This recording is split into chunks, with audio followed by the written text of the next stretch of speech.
Welcome to the BuiltOnAir podcast, the variety show for all things Airtable. In each episode, we cover 4 different segments. It's always fresh and different, and lots of fun while you get the insider info on all things Airtable. Our hosts and guests are some of the most senior experts in the Airtable community. Join us live each week on our YouTube channel every Tuesday at 11 a.m. Eastern, and join our active community at BuiltOnAir.com. Before we begin, a word from our sponsor, On2Air Backups. On2Air Backups provides automated Airtable backups to your cloud storage for secure and reliable data protection. Prevent data loss and set up a secure Airtable backup system with On2Air Backups at On2Air.com. As one customer, Sarah, said, having automated Airtable backups has freed up hours of my time every other week and the fear of losing anything. Longtime customer David states, On2Air Backups might be the most critical piece of the puzzle to guard against unforeseeable disaster. It's easy to set up, and it just works. Join Sarah, David, and hundreds more Airtable users like you to protect your Airtable data with On2Air Backups. Sign up today with promo code BuiltOnAir for a 10% discount. Check them out at On2Air.com. And now let's check out today's episode and see what we built on air.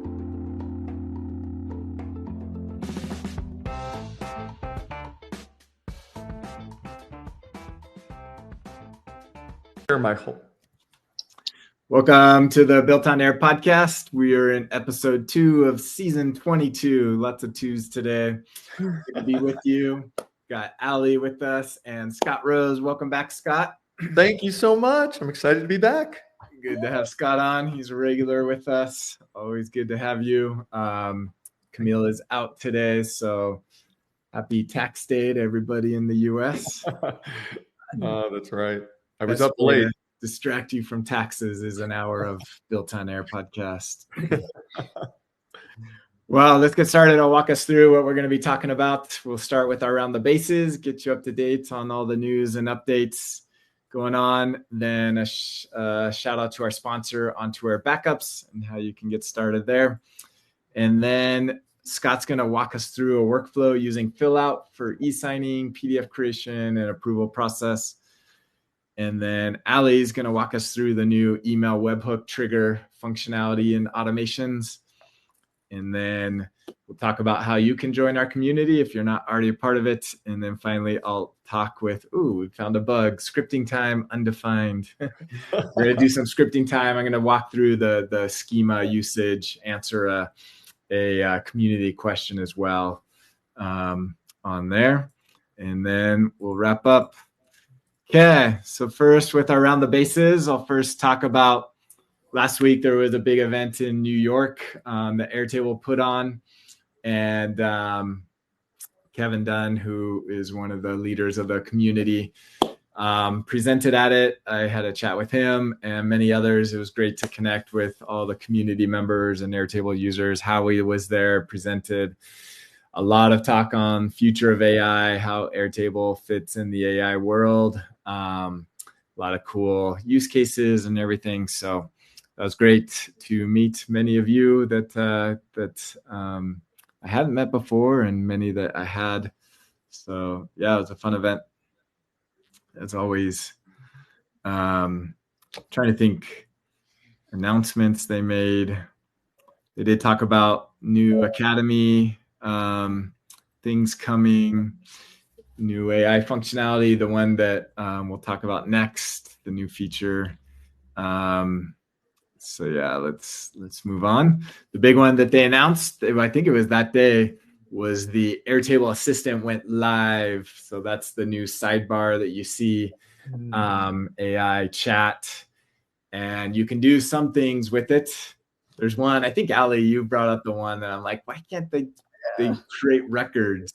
Yeah, that I just want it to do something actionable. Like if I ask a question, I want the response to be something I can then use in an automation or create a record with it. Or, I understand that there's probably some scary things that could happen if you just let AI go creating records in your base. So that might be why it can't.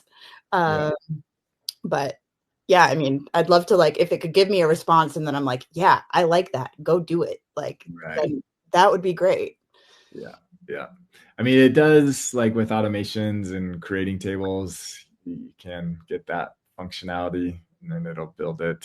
So that's mostly what I've used it for when it was in beta. So it is kind of nice to still be able to add new tables. But yeah, adding record data, I think, is a request I would make. It can do some automations. It can do some interfaces. It's kind of cool to go through that. I don't know, Scott, have you played with it? Not with this new one, but like what you were just saying a minute ago, it seems to only create records for you if you start your base from scratch using the AI. Right. But then it seems to lose that power once it's done doing the initial base creation. Mm-hmm.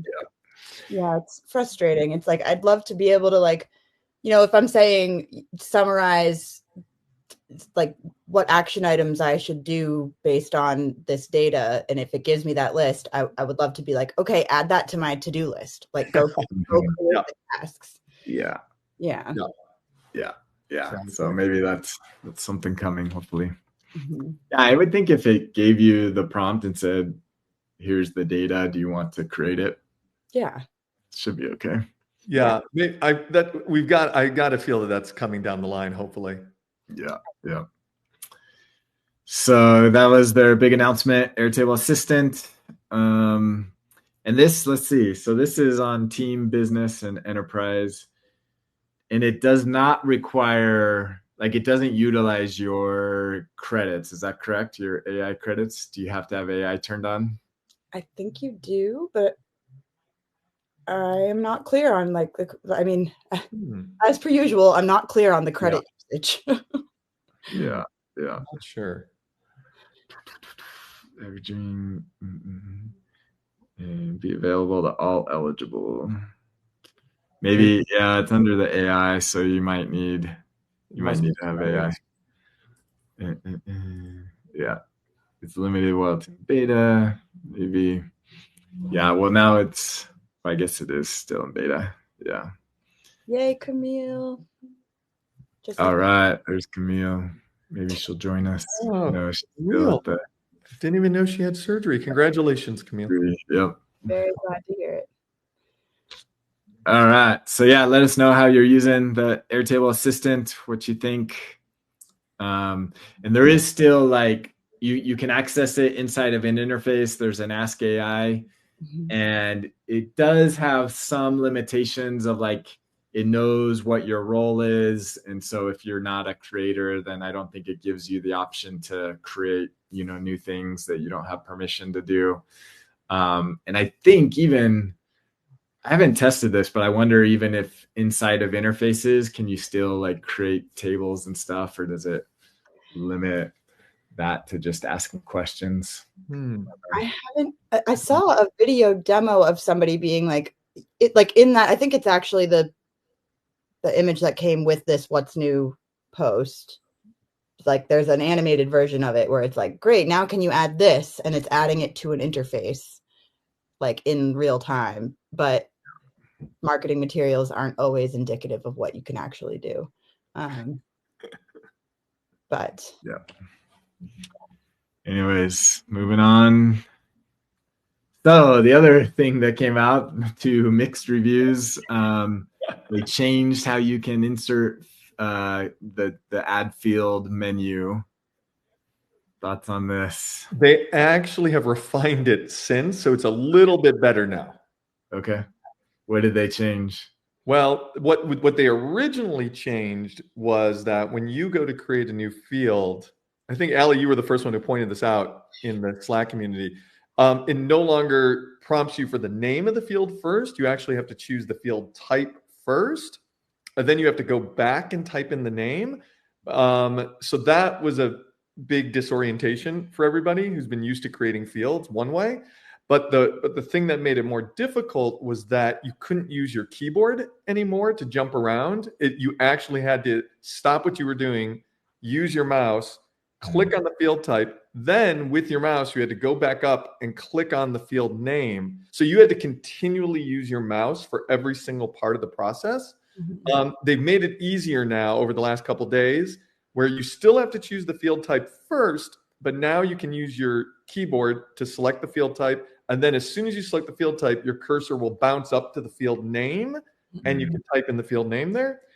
I don't think we can hit return though anymore. That was something they took out as well. You can hit return to save the field when you're creating a new one. If you are in the field name, you type the field name and you hit return or enter, it'll create the field. But if you then go to rename the field, that is the piece that's really slowing me down, is when you go to rename it. And let me just quickly see if it's I was just going to check too. It used to be when you double click on the field, it would also highlight the field name when the field edit configuration would come up. It would highlight the field name. I could quickly change it and hit enter, and it would save the field name. No more. Can't do that. And it's really slowing me down. I'm like, exactly. And you have to, and because now when you edit the field name, it also doesn't take you to the field name. So you either have to click there or hit the tab key, but you're right. I just tested it right now. Yeah. And you still can't hit the return key. Yeah. That's the piece. And that's been happening for longer than before. Like that started maybe about a month or two ago, that piece. But just little UI changes that are like messing with me, but we'll get used to it. Yeah. They're not power users thinking about those little things. Yeah. It can really slow you down when you're creating a base or editing things. Yeah. As Russ, I think, said in this post, it's rather habit breaking, which exactly. And they've got these, well, maybe these aren't new, these little AI icons showing you which fields can be modified with AI. That's pretty helpful. Yeah. That might be new. Obligatory. Yeah. XRDT, XKCD. That's a little comic, right? Where something an option to spacebar heating changes in version 10.17. The CPU no longer overheats when you hold down the spacebar. And then the users are like, "No, I needed that overheating behavior." I love that. Ben's always coming in with the laughs. Yeah, exactly. Ben, thank you for the comic relief. Literal. Yep. Yeah, and then it wasn't just in the Slack community, over in the Facebook community, similar response. Not fans of it. Yeah. So we'll see if they listen to the feedback. Sounds like they did listen to some. All right, moving on. If you're interested in the world of AI, how to build like an AI agent, here's an example using Airtable. This uses N8N, which is a popular kind of automation tool that you can self-host as well. And so if you want to check that out, we'll have the link in there. Kind of cool there. Yeah, similar AI agents are taking over. Here's one, a podcast so the product guy has a popular podcast, had on VP of product, Anthony Maggio from Airtable, and they walk through a full use case for project management and talk about Airtable. So if you're interested in that story, we'll have the link there. Okay, there's a fun one. What if PM tools were action figures? Let's see. This is Notion. Intellectual digital order. Let me create a page for that. Here is Airtable, creative and fast. I'll solve that with a formula. Operations. I love that. That's incredible. Was that one based on Camille? Yeah. Yeah. I don't know if it has the exact same hair, but close. Yeah. We got Jira, open a ticket, and then we'll talk.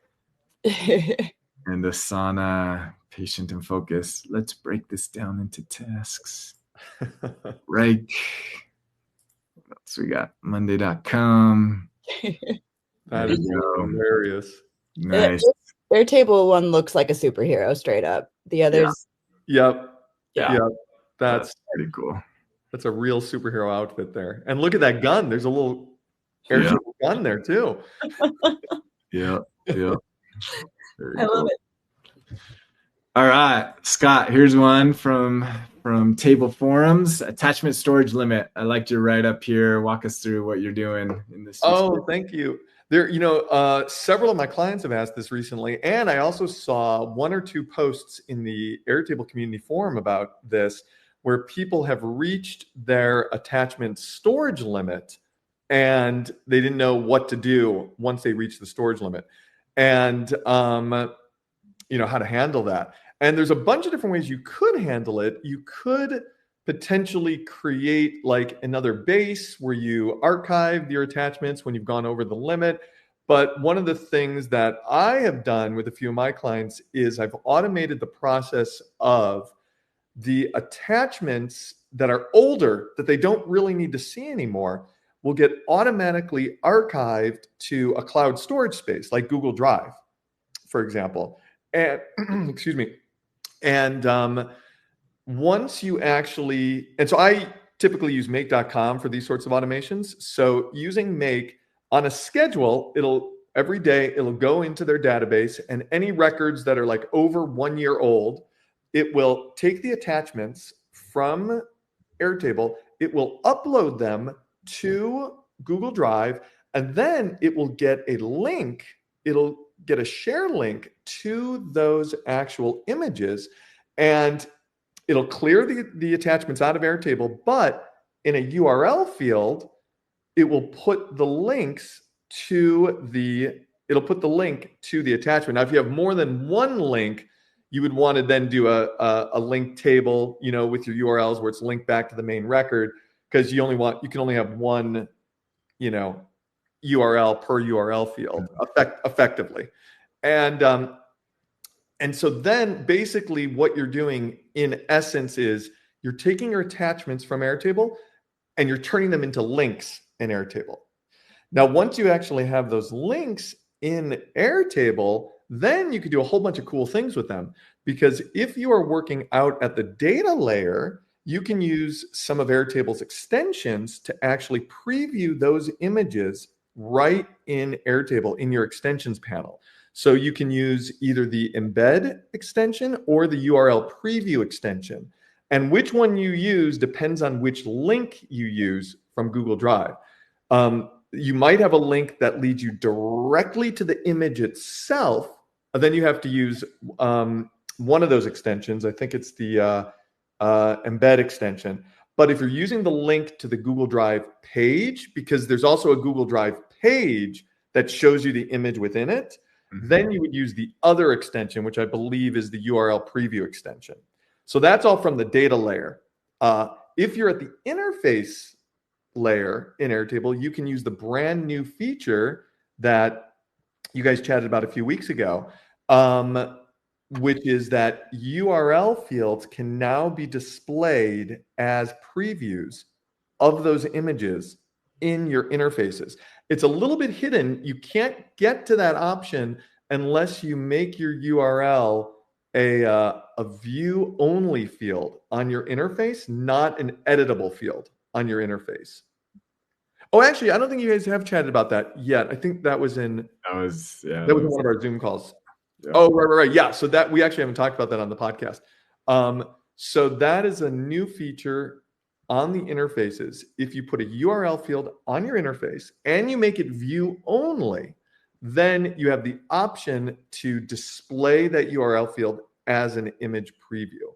So basically, if you go to tableforms.com, you could see my write-up here, and it sort of shows you how I do it in Make, and it gives you the different options of how you can display this information in Airtable. I actually did not show screenshots of how it would look in Airtable. Maybe I'll go back and edit this to show those screenshots, but it's sort of the best of both worlds. So with Google Drive, you can just, pay for more space. So you could just have unlimited attachments or unlimited images building up in Google Drive, but still be showing them in Airtable.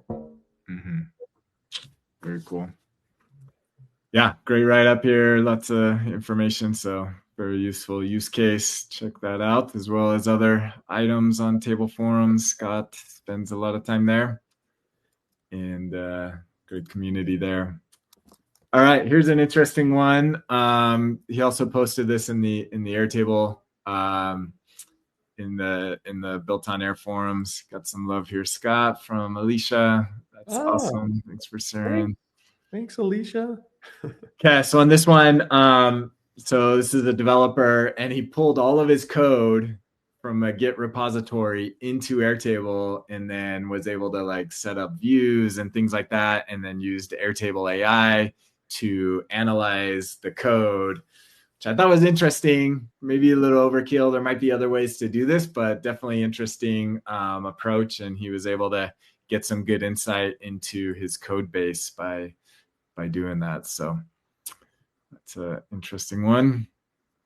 Okay, this one was interesting. If you've ever accidentally deleted a lot of records and wondering how you get them back, this Demetrius walks through how they did it with a client. He's an expert consultant and had a client delete a bunch of records, and it happened like Friday afternoon. So great timing, and he was able to get it all back restored over the weekend for his client. Wow. Did they use the Airtable's restore functionality? They did that to some extent, and then I can't remember all the details, but then they had to like do some mapping and some logic to maintain. So a simple restore wasn't enough. Some more work there. So definitely gets complicated. He brings up a good point that if you're going to lose records, you got to do it on a Friday night. Unless you're the consultant that they call Friday to fix it. Yeah. All right, here's an interesting one from Reddit. Here's a poll that they did, a little bit leading. Somebody mentions this, but seems like Airtable has been pursuing features that don't really impact our business, such as AI functions. However, we could already implement those features better ourselves via API or third-party services. We'd rather have the basics like modern forms, higher row limits, and higher rate limits on API. What do you think Airtable should prioritize? And out of 37 votes, 37 said improve the fundamentals versus adding new features. Interesting. There's some good back and forth as well on there, but yeah. Yeah, they've done a pretty good job of crossing some stuff off the list in the last year or so, I will say. I've been really like the dynamic filtering. That is absolutely probably the biggest one for me. That's true. That's a good one. That's huge. Yeah. I still want to see more than 50 automations per base. Yeah. I'd still like to see the column headers wrap in grid view. Yeah.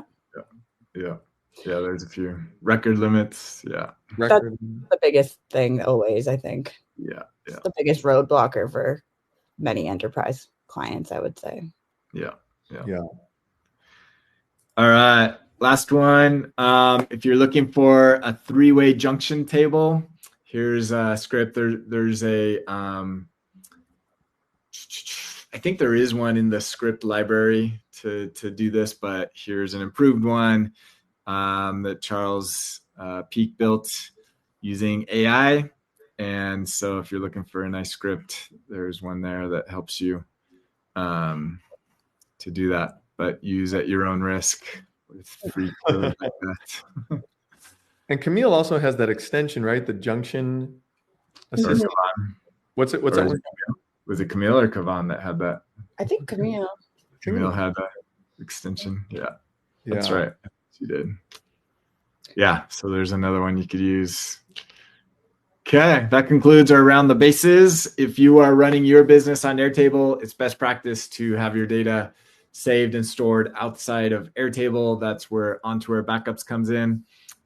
Check it out now. Use BuiltOnAir as a promo code, and that will get you a discount so you can get started and rest easy at night knowing that your data is stored safely outside of Airtable. Check it out. All right, Scott, if you want to share your screen. All right. I'm going to try to share my entire screen here. Okay. Can you see my entire screen? Yeah. All right, great. So I want to talk a little bit about creating a workflow using Fillout that would be a combination of an e-signature platform and a PDF creation platform and an approval workflow, all combined together in Fillout. And a lot of us really love e-signatures. This is a really great signature platform that you can automate with Airtable. There's a lot of different e-signature platforms. And for creating PDF files, we also love Document for creating custom PDF files from your Airtable data. There's all sorts of PDF apps out there. There's also craftmypdf.com, which is a good one. There's another one that I use with a bunch of clients that's called pdffiller.com. So we've got a bunch of different tools to do e-signature e-signing and PDF creation. And I wanted to combine everything together into one platform, which brings us to Fillout, one of our favorite tools, one of the most amazing tools out there. Recently, I think within the last year, maybe less than that, Fillout introduced custom PDF capabilities in their app. And I wanted to show you how you can combine everything together by just using Fillout. So to start with, I sort of want to show you what the final result would look like first. I want to show you sort of what we're building up to. So what we have here is, let's say that you're running the Willy Wonka chocolate factory and you've got this PDF file here. And this is the contract that you want people to sign before they come into the factory. How can you automate the process of the person signing this PDF file, filling this out, and then they sign it? But then after they sign it, it goes into an approval queue where somebody at the organization, one of the staff members, then has to sign it after the participant signs it. So let me show you what this would look like from start to finish. And by the way, this is behind the scenes. I've created this very basic Airtable base here, which will keep track of all the people who have signed the contracts along with their signed contracts. So I'll show you what this would look like from the user's point of view. So here they come to your Fillout form here, and it says Willy Wonka's Whimsical Emporium Contract. We're going to start this form here, and then it asks them to fill out the information here. So Alli, I'm going to put you on the Willy Wonka tour today. Excellent. Looking forward to it. We'll put in Alli's name here. We'll put in her phone number, say 25 years old. And then Alli gets to choose her favorite candy here from the list. And then any allergy information, allergic to wheat. And then Alli's emergency contact, because a lot of crazy things happen in the Willy Wonka factory. So we'll say, contact my mom as the emergency contact. And then here's the terms that they're signing to, that they're agreeing to, And Fillout also lets you embed PDFs in a read-only format here. So if people want to see what the contract looks like that they're signing, or if you just want to list the terms as a PDF, I just actually put the blank PDF here, but you could just have the terms listed like in a field here. They can scroll through it. And then you can come down. These are actually the same terms that I wrote on the form here. I just wanted to show off this feature here that you can embed PDF files on a form. And then you get to the signature field here. And so Fillout lets you either type in your name, or you can upload your signature, or you could just draw your signature right here into the signature field. And then you say done. I've got it set to automatically put today's date in. And then I click submit.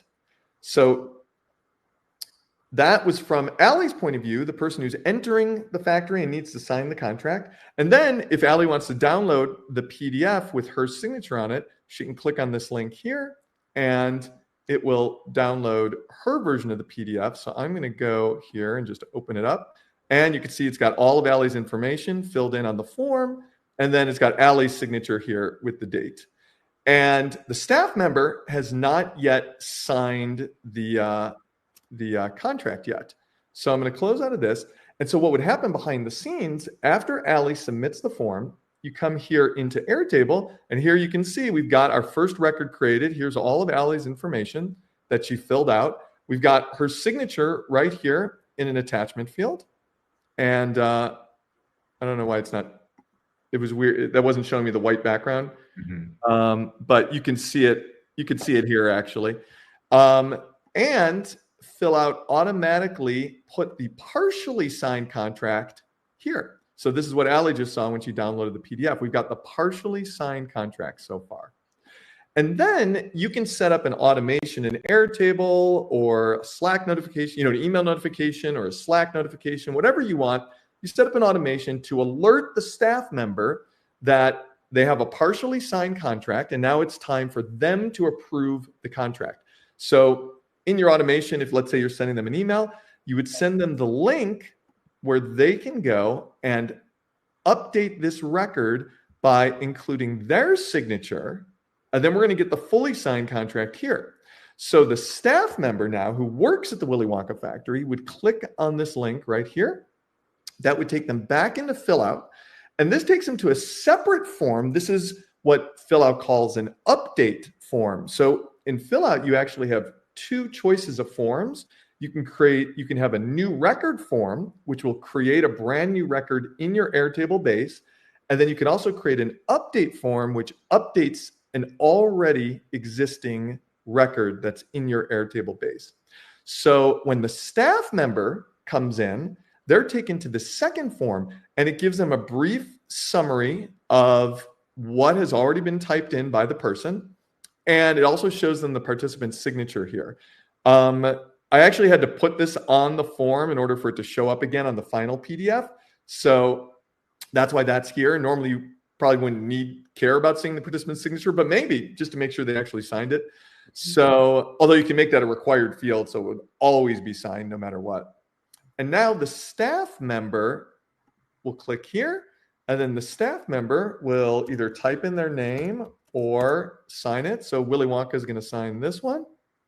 And then the staff member is going to submit this. And, I forgot to put the download PDF button here, but that's not really necessary for the staff member because the staff member probably has access to Airtable. And so if you come back into Airtable, you will see that now the staff member's signature has been updated here. And now we have the fully signed contract. So here it is. If we scroll on the bottom, now we have both signatures on the contract right there. So from start to finish, we have sort of an approval workflow. Or not sort of, it actually is an approval workflow from start to finish. And we've got the first version of the contract here, and then the final version of the contract right here. And I'll show you how easy this is to actually set it up in Fillout. So let's get out of the preview mode here. And maybe it might be really, really quick for me just to show you how to do this from scratch. And I'll just do it with one field just to make it really quick. So here's my Fillout main menu here, my home screen. And you can see I have the two different contracts here, the new contract and the update contract. So I'm going to create a new one, and we're going to connect to Airtable, and you can choose whatever theme you want. I'll just choose the basic theme up here. And we're connecting to Airtable, and I'm going to choose my Willy Wonka base here, and we're going to connect to our contracts table. And then we will call this new contract submission. And just for this demo, I'm just going to show you one field at a time, or just one field total, just to save time here. And so what we have here is we have all the fields that are in our Airtable table. And I'm going to bring out the full name here. Oh, and I'll also bring out a signature field. Now, what's interesting is our signature fields in Airtable, these are attachment fields. But if you are in Fillout, you can't just bring out the attachment field and turn that into a signature. What you actually have to do is you have to go to this other tab here. And this other tab shows you all these different types of fields that Fillout gives you to choose from, and you can map them to your Airtable fields.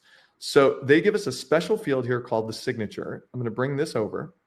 And then if you click on this little gear icon right here, this will let you connect it to one of your fields in Airtable. So I'm going to connect this to my participant's signature field.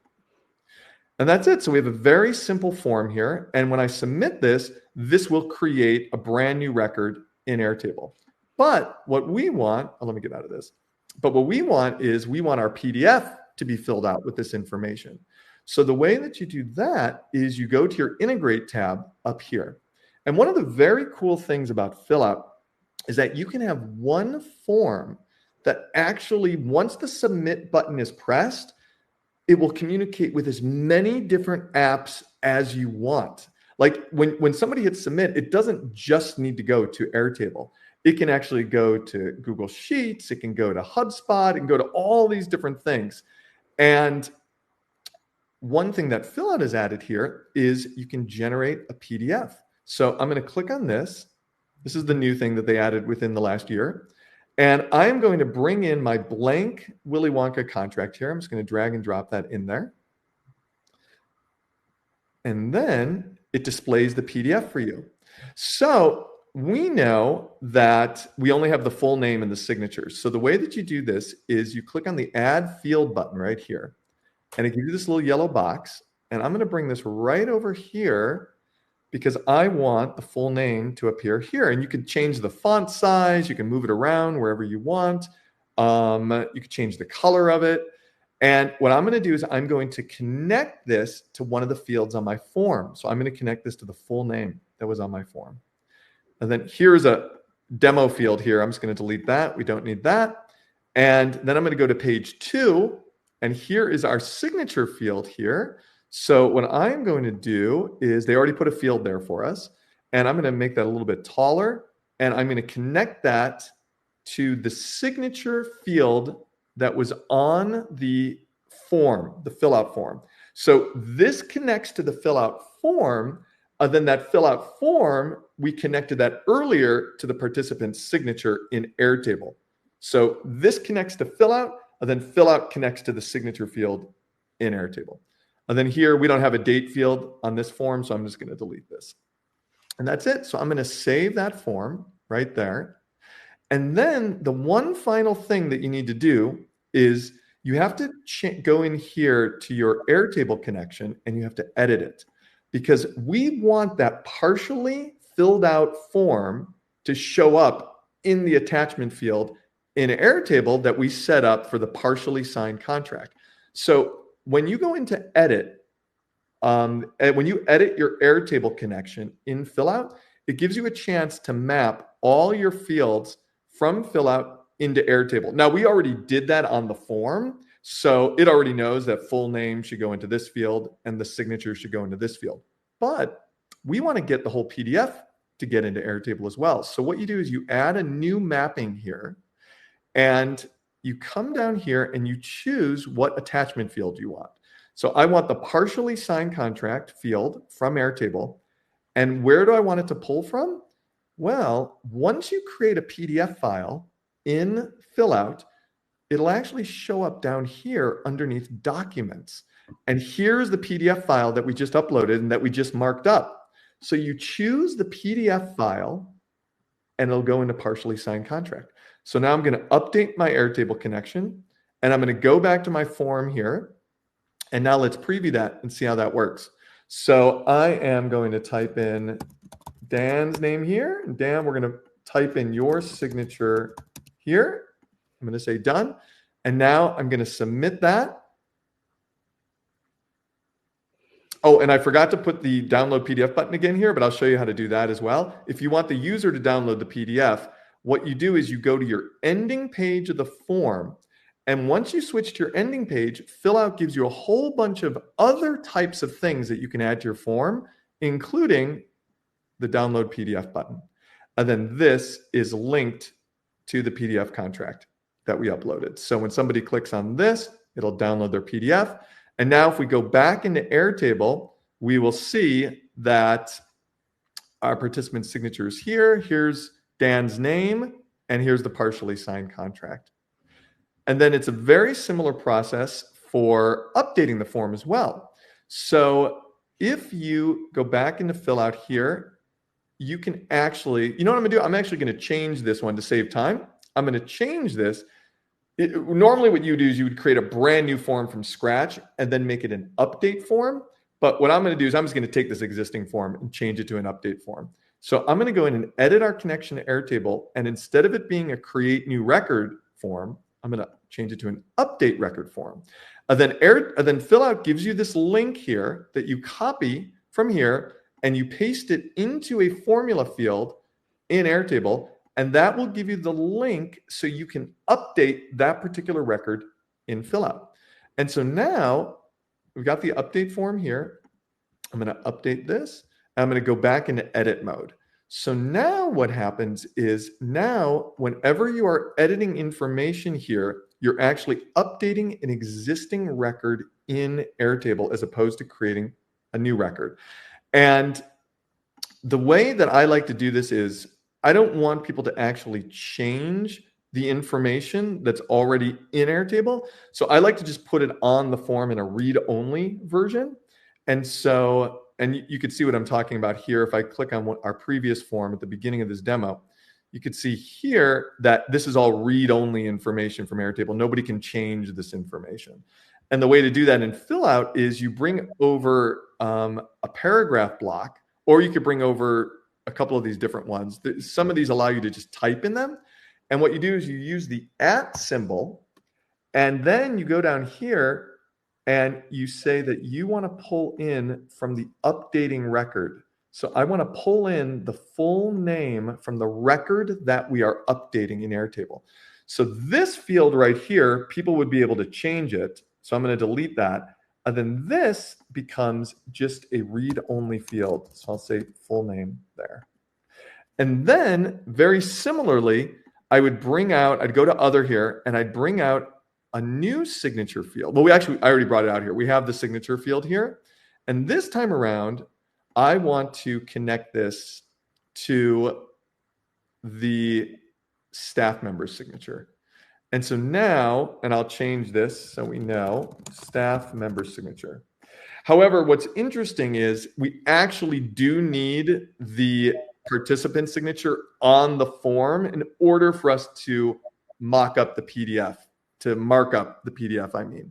So I actually do need to have two signature fields here. So what I'm going to do here is I'm going to scroll down to signature at the bottom here, and then this will be the participant's signature. And there's actually no way to lock this off from being edited. So you only want really trusted staff members to come in here that may not accidentally erase that.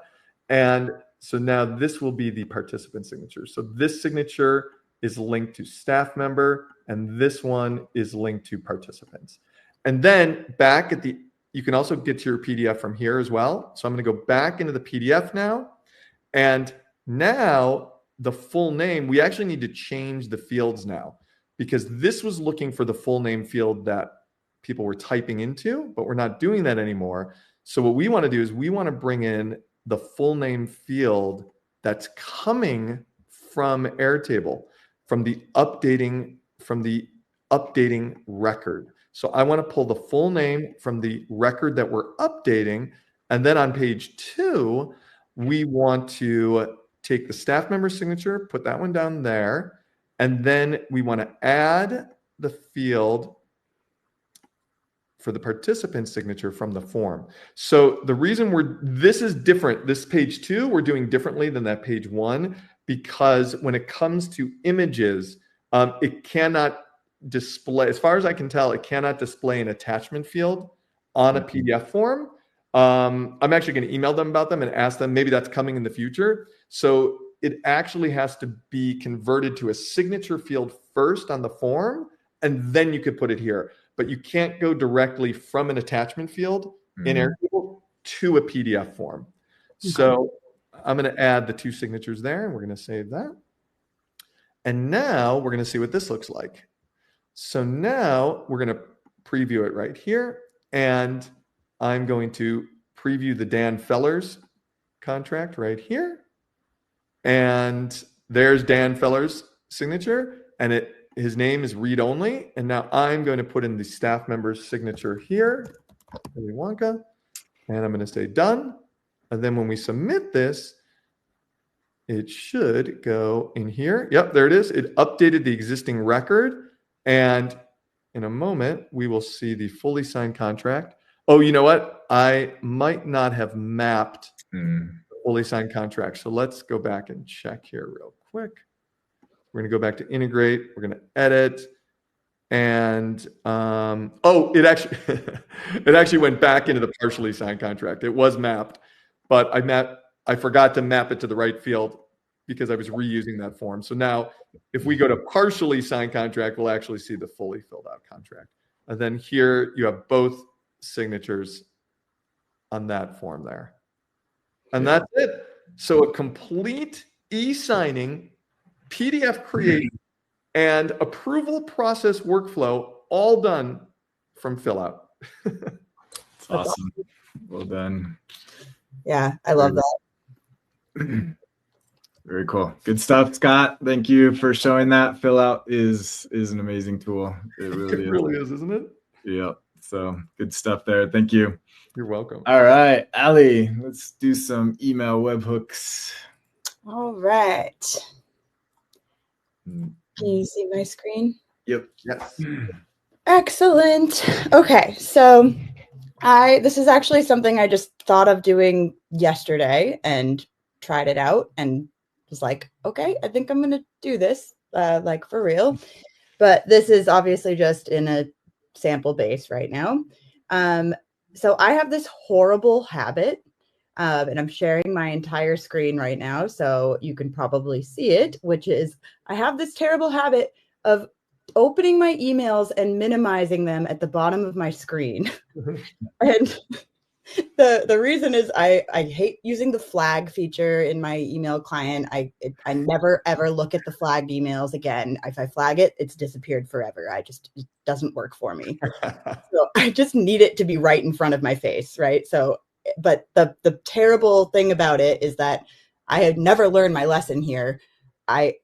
If my computer dies, which happens way more often than I would think, the battery runs out, all of these emails are gone. And I don't know which ones I had opened and put there to save. So I literally never learned this lesson. And I'm like, oh, you know what? What if I put them in Airtable? And I didn't want to individually add them and yada, yada, yada. So enter this new when email received trigger. You could do this without this trigger. It just makes it a little bit easier. You could have a folder set up in Outlook, or you could forward it to an email parser, or there's a million approaches to this, but here's just one. If you go into your automations, and actually this is an interesting thing. I originally had a different version of this base that was very old. And when I went to go add an automation in the old base, this trigger was not even available. It just wasn't there. And so I duplicated the base and then it was there. So I don't know if you don't see it available, maybe it's because your base is really old. I don't know. But maybe I'll write to support to let them know about that. So that's weird. But if you use the when email received trigger, what it will do is quite like the webhook trigger. It'll then give you something that you can copy to use as, in this case, an email address that we're going to be sending emails to. And in my case, I'm going to be forwarding emails to this address. This is actually interesting. They give you the option to prepend a prefix to that email address so you can quickly find it in your contacts. I haven't used that, but might be useful. Be aware that anyone with the email address can trigger the automation. And if you're using other things based on that trigger, you could see some weird stuff happen. So everyone know I'm going to be deleting this automation after this email. So what I'm going to do is you'd want to copy this email address and then you want to send an email to it, which I will do. I'm going to shut this off just so we can step through it together. So I found email from my brother that that is actually back in January, but it's something a question he was asking me. So let's use this as our example here. You can see I've already tested with this several times this morning, but I'm going to forward this email to that email address, and I'm going to hit send. So now we can go and test this trigger, and it should show up with a new email. And there it is. Got all my stuff in here. Now, what I have always found annoying about translating emails into records in Airtable for any reason, things can get very messy very quickly, and different email clients deal with things differently. So it's not something you can formulaically approach or programmatically approach in many cases. For example, the subject might end up with the forward on it, FW : or it might say re : or it might say spam in big letters, depending on what your spam filters are. It might mark something as a marketing email, blah, blah, blah. I could go on. I want to get rid of all of that junk and make it as clean as possible. And that was not usually very possible without the use of AI. So I am using AI to strip out all the extra stuff and add a couple other little bells and whistles to it. So I will show my prompt for that. I wanted it to do quite a few different things. So first, I need the email address of who sent it, the email. And if you were to just go look at what the data looks like when you get it, I am the sender of this email because I forwarded it to the email address. I don't want to go with myself as the sender because that doesn't make any sense for this use case. So in the AI prompt, I am asking it, I tell it, I'm forwarding you this email. Please return in JSON format the following, where I'm asking for the email address of the person who sent the email to me, and asking it to return only the email address in lowercase letters with no extra white space. So that way I can use that as my unique identifier to match it up to a contact in my base. Then I want the body of the email, and I want them to get rid of any extra stuff. Don't return the email signature of the person. Don't return the header. Just give me the plain or the rich text of the body. The subject, like I talked about, I want just the relevant subject. Get rid of any re's or forwards or spams, etc. I also want the date that I received the email, because if I go with just the date that I forwarded it to this email address, it's always going to be today, and I might not be getting around to actually forwarding the email until a couple days later. So I want the AI to find the date of the email that actually is accurate. Finally, I'm asking it to summarize the entire thread, so I don't need to parse through a million different things if it's a long conversation, and give me any actions that I want to take. And I'm having it formatted like a checklist in Markdown, using little brackets. So then I give it the subject and the body. And when I test it, it gives me back a JSON object. Now you could do this in individual, just generate with AI steps, have like one for the subject, one for the body, one for etc. And I haven't actually done any experimenting to figure out what is more efficient in terms of credit usage. So I'm not the best person to ask on that, but I will find out over time. I don't know if you guys have any ideas there. My guess would be how you're doing it here would be more efficient.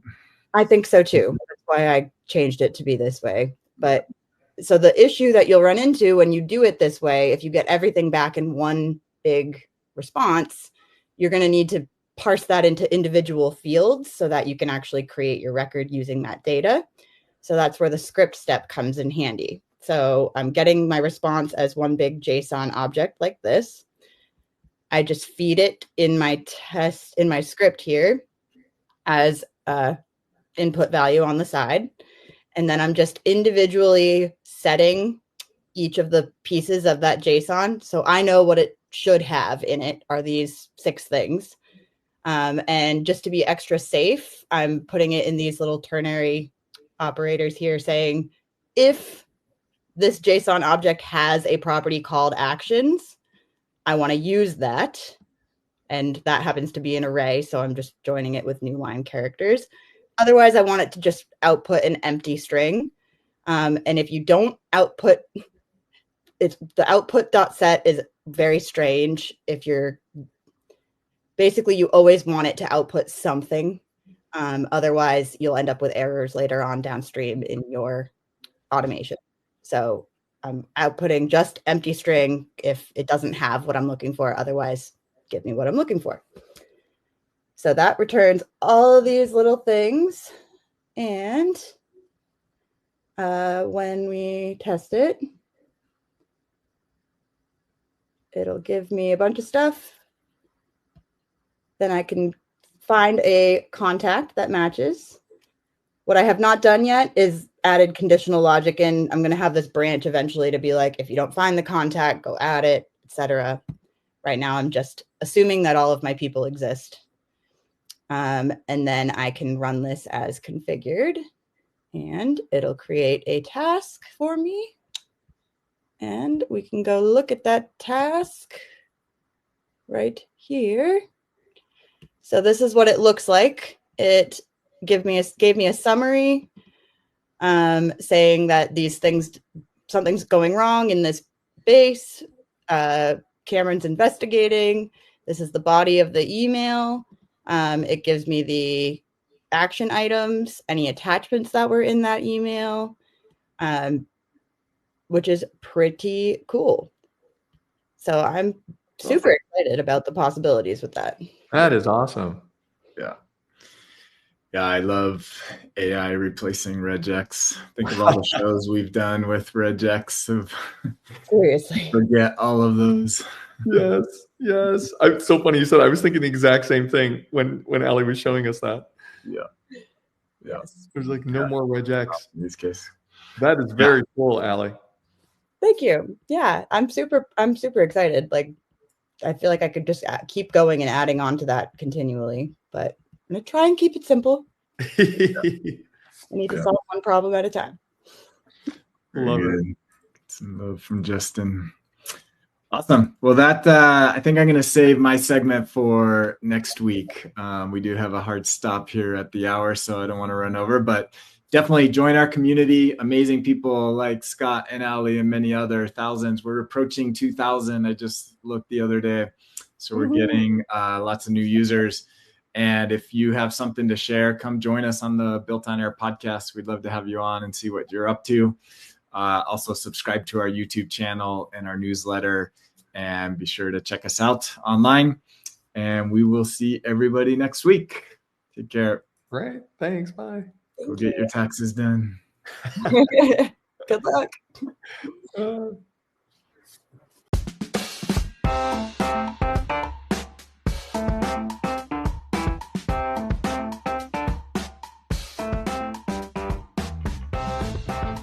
Thank you for joining today's episode. We hope you enjoyed it. Be sure to check out our sponsor, OnToAir Backups, automated backups for Airtable. We'll see you next time on the Built on Air podcast.